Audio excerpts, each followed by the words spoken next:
L'assalto a Palazzo Balbi da parte del Partito Democratico è iniziato. Il 2015 sembra ancora molto lontano, ma il PD non vuole farsi trovare impreparato a questo appuntamento forte del successo ottenuto alle ultime amministrative in molti comuni veneti. A ricordare l'obiettivo del partito è stato il suo ex segretario Pierluigi Bersani, ospite insieme al ministro Zanonato alla festa democratica di Padova.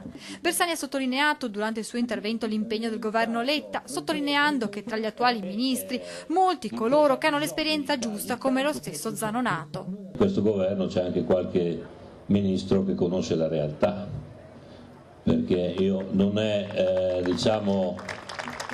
un mistero che io ho sempre pensato che Flavio dovesse finire lì. Bersani ha poi risposto alle domande dei giornalisti che gli chiedevano come il risultato delle amministrative abbia spianato la strada al PD verso le regionali del 2015. Il PD è l'unica carta, credo, che il Paese possa giocare per il suo futuro e che il Veneto possa giocare per il suo futuro.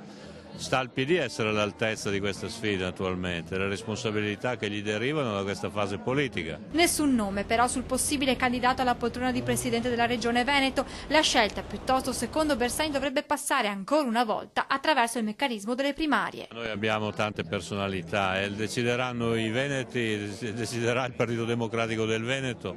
Noi siamo abituati a scegliere i candidati con una larga partecipazione.